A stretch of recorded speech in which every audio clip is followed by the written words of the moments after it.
morning. Thanks for joining us this morning for our webinar. This webinar is hosted by Genesis. It's for educational purposes only. And today, as you're listening to our Genesis webinar, please consider your own situation and safety concerns before putting into practice any of the ideas talked about today. And before we go on to the next slide, we just wanted to introduce ourselves real quick. My name is Noelle. I'm a counselor here at Genesis. And then we also have Belinda joining us this morning. If you want to say hi, Belinda. Hi, good morning. I'm Belinda. Thanks for joining us. So thanks, Belinda. And she'll be leading us in a coping skill at the end of our webinar today. So we'll continue on now. We just have a little bit of housekeeping to cover before we begin our presentation. And then we'll, in this webinar, we'll be talking about emotional abuse. So just a couple other reminders about Genesis webinar safety. Please be sure to watch this in a safe place where only safe people can hear it. Using headphones can help ensure that nobody else can hear what you're watching. So just being mindful of your own situation and what you may need to do to ensure safety. Also, please remember to clear your browser history after watching this video if someone monitors your phone or your computer. And then if you do need to leave the Zoom webinar quickly, just remember that you'll need to click end a couple times and then close the Zoom page to be able to exit out. Please do not use the chat feature on Zoom. If you do use the chat feature, your name and the comment will be seen by anyone watching this live video and the video recording that will post on YouTube after this. And then additionally, if you do leave any comments on the YouTube video recording, your name and your comment will be seen by anyone else who watches the video. So just for confidentiality, please don't leave any comments. Okay, and then we don't monitor or respond to any of those comments or questions left on the YouTube video recordings. So if you are needing any kind of help, please contact us directly. If you have questions about this webinar, you can either contact Belinda, her information is there, including her office number and her email. And then you could also contact me, and that's my office number and my email. And if you are in a crisis, if you need help with emergency safety planning, or you are looking for emergency shelter due to domestic violence, please call our 24-hour hotline. That number is 214-946-4357. And if you would like to sign up for counseling at Genesis or want to talk to a counselor about your situation, please call 214-389-7700. And then just a few other numbers that we want to give to you before we begin the rest of our webinar today.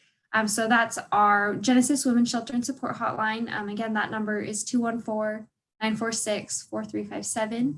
The National Domestic Violence Hotline is also another resource that you can connect with. Their hotline number is 800-799-7233. And they do have a chat feature. So if you're not safely able to talk on the phone, you can use this chat feature at thehotline.org. And then additionally, the National Suicide Hotline, their number is 800-273-8255. Okay, so today we're going to be talking about the topic of emotional abuse. At Genesis, and if you've attended an intake here with us, during that intake, we talk about different types of abuse and we give an overview of that. And today we wanted to talk a little more in depth about what emotional abuse is. We recognize that as we talk about this, we're going to be using the pronoun her, but we recognize that emotional abuse can happen in any type of relationship, right? And it can be experienced from a female partner to a man, from a male partner to a man, to a female partner for a female partner. So I'm just being aware of that, but just for simplicity, and then also because we do know that it does tend to affect women more, we're going to be using the pronoun her today. So let's go ahead and get started. Just kind of an overview before we're talking about more specifics about emotional abuse. We just wanted to talk about the main. We know that there are a few main types of abuse. So there is verbal and emotional abuse, and I've separated them here on the slide, but they tend to have a lot of overlap. So verbal abuse could include things like yelling, name calling, put downs, things that this partner is doing to maybe criticize the partner. And then emotional abuse can look like controlling finances, threats, making her feel crazy. And physical abuse could be things like blocking doors, hitting or pushing, sexual abuse or sexual coercion, and strangulation. And one thing that we want to point out, and we'll talk about as we go through this webinar this morning, is that abuse escalates. So what we tend to see is that abuse will start with maybe the verbal abuse and then become over time for that abusive partner to keep his power and control. It'll become more of the emotional abuse tactic, continue to escalate to the physical abuse. So just having that peace in mind of that being one thing that at Genesis that we know about domestic violence.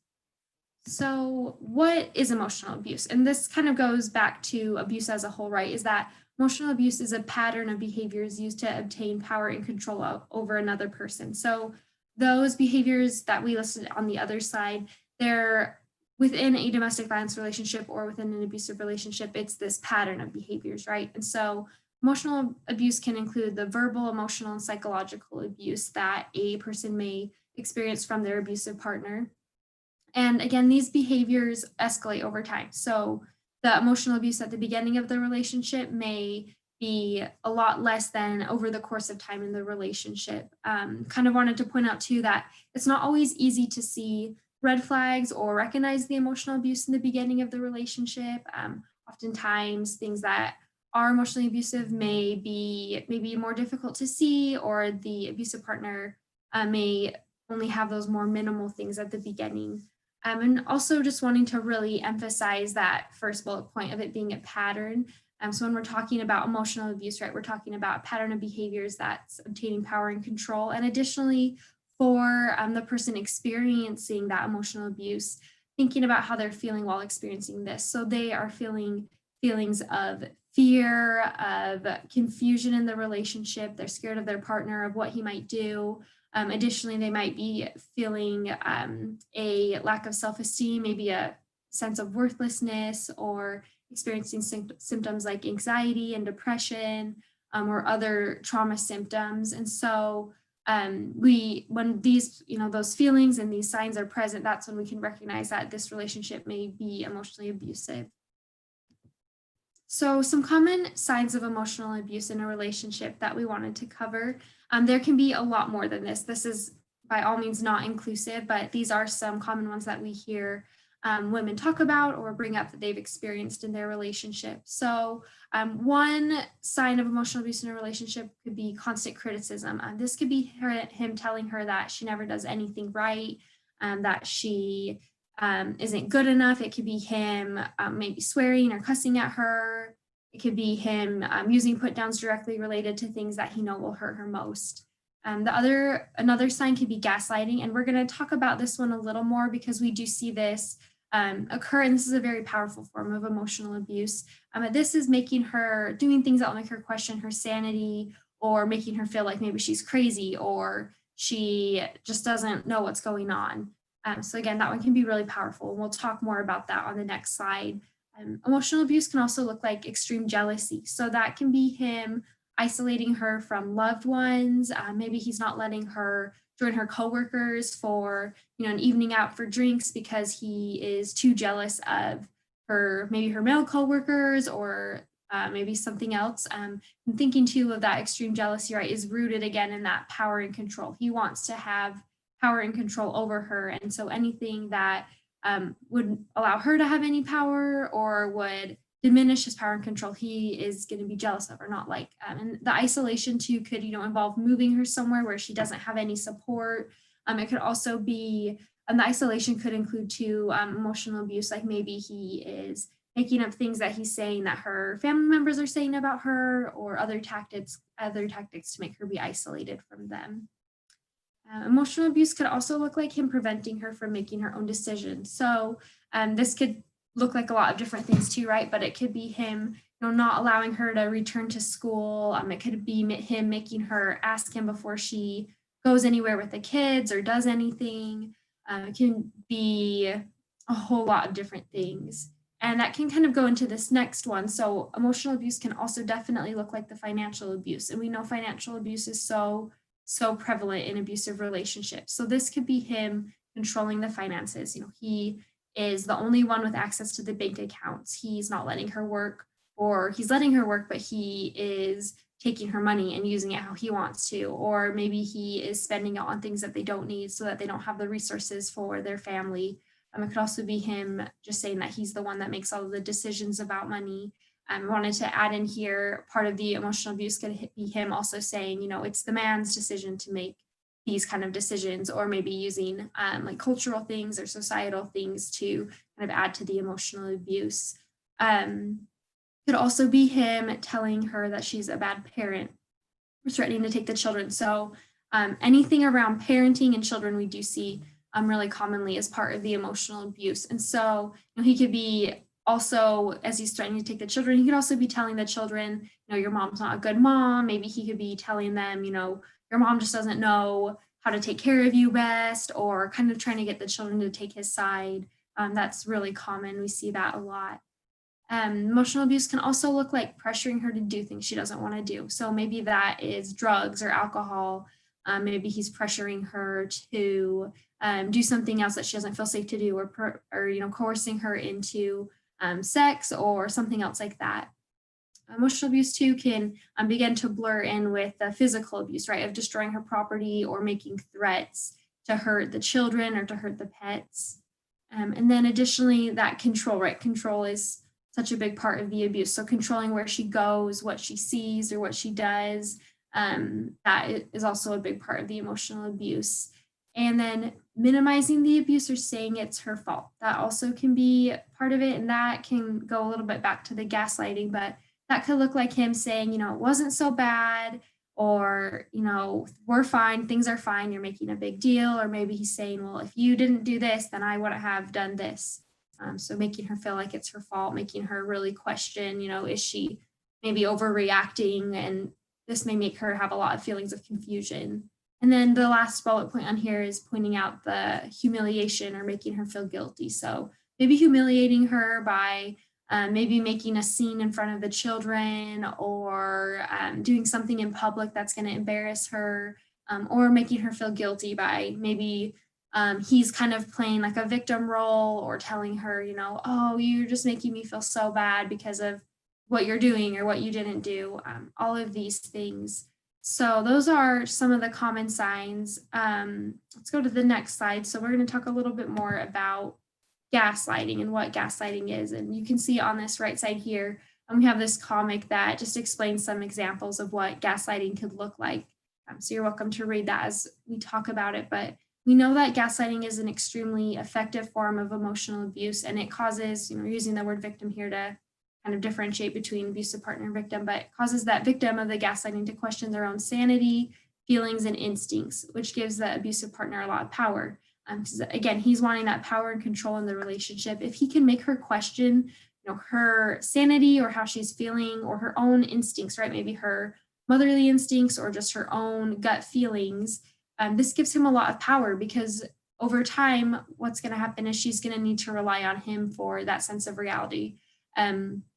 The word gaslighting itself, you may know this, it comes from a movie that was a while back, but it was about a man who essentially made his wife feel that she was crazy and eventually become crazy because of doing things like, he would leave the lights on and then he would turn them off, and then he'd say, oh, did the light, he would do things to make her question her reality, or he'd move her keys and then from where she had left them, and he would say, oh, like, where's the keys? And she'd say, oh, I left them here. He'd say, oh, they're not there. So things like that over time. And this can happen gradually, right? It can start at the beginning of the relationship, as things where maybe that abusive partner is maybe trying to kind of act like these are little misunderstandings. And it might look like that, like, oh, well, maybe the keys did just get moved, right? She may not think much of it. And over time, as he continues to do that, it can become very powerful in making her question her own sanity. And some techniques in gaslighting may include withholding, so withholding information, countering her, trivializing her feelings, forgetting things, or denying things. So with this, that we see this with a lot of women are experiencing this from their partners. And if you have more questions about this, definitely feel free to reach out to me or Belinda. Okay, and then the last thing we wanted to touch on with this topic of emotional abuse is coping with the effects of emotional abuse. So back to that slide about what is emotional abuse and what does it entail, we were talking about some of those effects, right? When experiencing emotional abuse, women may feel feelings of fear, feelings of maybe confusion, or being scared about what's going to happen next in the relationship. They also may be feeling a sense of worthlessness, having symptoms of anxiety and depression, maybe having a lack of self-esteem, or a lack of self-worth. And so with all those effects in mind, we just wanted to talk about some ways to cope with this. And wanted to start out too by just saying, at Genesis, we recognize that every woman is the expert on her life. And so we don't have a stance on whether the woman should leave the relationship or stay in the relationship. We know that there's a lot of factors that go into every decision, and it's ultimately up to her to make the best decision for her life. That being said, we are not neutral on safety, right? No matter what, we want women to be safe and to know how to safety plan in whatever stage they are in their relationship. So just having that in mind as we bring up these ideas for coping with the effects of emotional abuse. So just that first bullet point is recognizing that you're experiencing emotional abuse. So kind of like we talked about today, some of the emotionally abusive tactics may be hard to recognize, or the abusive partner may try to, play them off as misunderstandings or as something that's her fault. And so it can be really hard to recognize when this is happening. But recognizing that you are experiencing emotional abuse, that can be that first step of just being able to kind of label it. Okay, this is what I'm experiencing. And then also being able to recognize there's nothing wrong with you and that you're not crazy, that you really are experiencing this emotional abuse from your partner. And it is having a big effect and it is causing symptoms. And if as we've been going through this, you're maybe starting to realize, I think I am experiencing this, we really encourage you to either talk with a trusted person, or you can reach out to us here at Genesis. The second bullet point is talking about holding on to truths about yourself in the world. So, finding truths about yourself that you can hold on to in those difficult moments. So maybe part of the emotional abuse is him telling you that you are a bad mother, or that, you don't care about your children. So holding on to those truths that, I know I'm a good mother, or I know that I'm taking the best care I can for my children. Or maybe he's telling you you're crazy, saying, I know that I'm not crazy. I know that I am experiencing abuse from this person. Third bullet point is about finding support. So maybe that is some supportive friends, some supportive family, people that you can trust, that can offer some support, that can help you hold on to those truths, that can help you recognize and label what you're experiencing. It can also be support in groups. So we have groups here at Genesis. Right now, due to COVID, we're holding those groups online over Zoom. We have our open phase 1 groups and then our processing groups. So that's also a place to find support and to be with other women who are experiencing similar things to you, because you're not alone in experiencing this, even though the abuse may feel very isolating. And that, again, can be a big tactic that the partner is using, but absolutely finding support. And then, tied into that with groups in mind would be seeking counseling or other professional help. Maybe that, includes seeking counseling here at Genesis, or seeking help of a psychiatrist to help with some of those other symptoms. Could be something else too that fits for your situation. And then the fifth bullet point on here is safety planning. So going back to what I had said as I introduced this slide, just recognizing that safety planning can happen both while in the relationship, while leaving, and after the relationship ends, right? And so safety planning, either with working with a counselor or an advocate here at Genesis, or in a group, or safety planning by, you can go to both our website or the National Domestic Violence Hotline website. We both have an extensive list explaining safety planning, so that could be an additional resource too. But maybe being able to recognize things with safety planning could include understanding the cycle of abuse, and when is he going to use emotional abuse the most, and how can I stay emotionally safe before and after that. And then the sixth bullet point on here is talking about increasing your use of coping skills. And we bring up that just recognizing that, in different situations, maybe you're not in a situation where you can safely leave your relationship, or you have decided to stay in your relationship, or you've left the relationship, but you're continuing to have maybe contact with this abusive partner due to having children that you have exchanges with, or another situation like that. No matter what, having those coping skills is really important. One, it gives you ways to help kind of decrease some of those symptoms of depression and anxiety by calming down your body when you're feeling anxious. Coping skills can also help you have a sense of, this is one part of what you're experiencing, but also being able to focus on maybe other things in your life that are positive, or being able to have distractions from what you're experiencing. So absolutely, increasing your use and your knowledge of what different coping skills help you and is really, really helpful with coping with the effects of emotional abuse. Before we go to the next slide, Belinda, I just wanted to ask if you had anything to add today to anything that I've shared. Oh, you're muted. Okay, sorry, I was muted. Thank you very much. I just want to reiterate what you said, that the emotional abuse is usually what starts in the relationship, and it goes very slowly, and you might not really realize what's going on until it escalates. And I also just wanted to emphasize that a lot of our clients here at Genesis say the emotional abuse is actually more long lasting and more devastating than some of the physical abuse. So we understand that this is prevalent in all the relationships that experience domestic violence, and that it can be really, really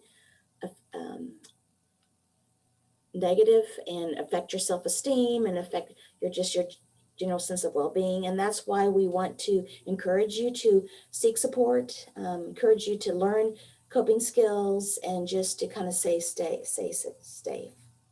Mm-hmm. Yeah, thanks for adding that. Yes, I absolutely agree with all of that and have heard similar things too. That we know this can be a very, very powerful form of abuse and have really long lasting effects. So, absolutely seeking counseling and using coping skills and whatever resources you can use to help with this. So, let me go to the next slide here. Belinda is going to lead us now in a coping skill, and that's going to be a mindfulness breathing exercise. All right, and one of the reasons why we include coping skills on each of our webinar is because some of the information we presented might be uncomfortable. It might make you start feeling a little bit out of your comfort zone. And so we want to always end with a coping skill. So today we're going to do the mindfulness of breathing.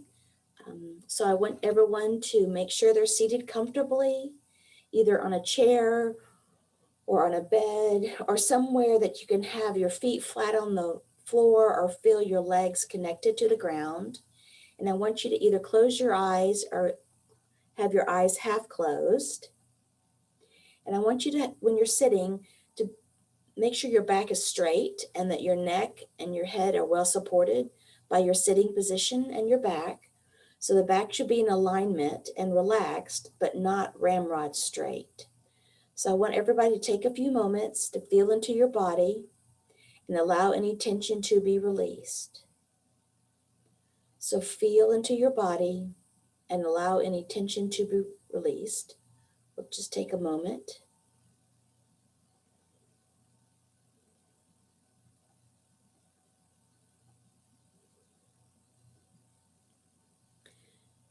Now we're going to place our attention on our breathing. Notice how the in-breath begins. You might want to choose a place where you imagine the breath entering your body, the chest, the nose, the throat, the belly, or perhaps even from the earth as your feet are grounded into the floor. So once you have chosen the imagined point of entry, keep this for the rest of your sitting practice. Now, notice how the end of the in-breath naturally starts to descend.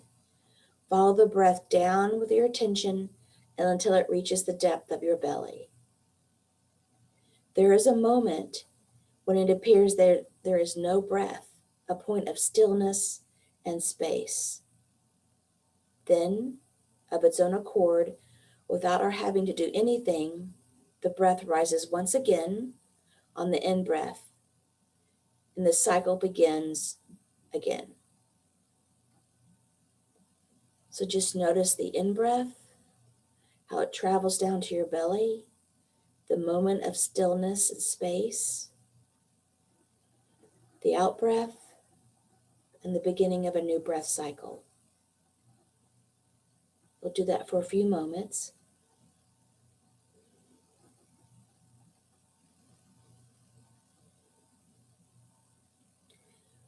When you are practicing the mindfulness of breathing, you may just say to yourself, I know I am breathing in, or I know I am breathing out. You may then notice I am breathing a long breath, or I am breathing a slow breath, or I am breathing a smooth breath, or I am breathing a harsh breath. The point of the practice is that you concentrate on focusing on the process of breathing itself. So again, focus on your breathing and noticing you're breathing in and breathing out. Distractions within our mind will arise many, many times. Simply notice that we have become distracted either by a body sensation or a thought, and simply say to ourselves, thinking, and then return to the breath. I know I am breathing in. I know I am breathing out.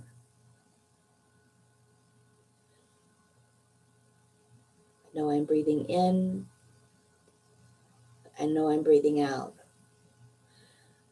So we are gradually noticing our breath and thinking that thoughts are just thoughts. It is often our attachment to these thoughts and the emotion that arises from these thoughts that produce our distress. Much emotional distress occurs when we get lost in ruminative thinking, going over and over the bad things that have happened to us, thus escalating our fears and our emotional distress. But again, just simply say to ourselves, thinking, and return to the breath. I know I'm breathing in. I know I'm breathing out. So gradually come back to the space. And as the last point of this exercise, I want you to look at the screen and see the dandelion. And I want you to take a deep breath and have one long breath out, like you're blowing away the dandelion.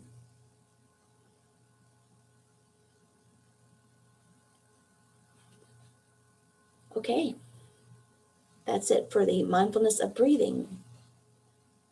Thank you for joining this morning. Again, if you have any questions, there's Noelle's information and there's my information. Also just wanted to thank you for joining, and these webinars have been produced on a weekly basis. We started back in May, I believe, or it could have been June, but we're going to start doing them on a monthly basis starting in October. So we'll have a webinar next Tuesday, and then we'll start the first Tuesday of every month. We will be producing these webinars live, but all the recordings will still be on the YouTube channel, so you can either go back and rewatch a webinar while you're waiting for a new webinar, or just go back and watch a webinar perhaps for the first time. So thank you for joining us. Noelle, do you have any final thoughts? No, I think that was it. Yeah, and thank you so much for that coping skill, Belinda. And thank you all for watching. Here's our contact information one more time. If you do want to contact us, please don't hesitate. We hope that you have a great day. Thanks for watching. Thank you. Bye-bye.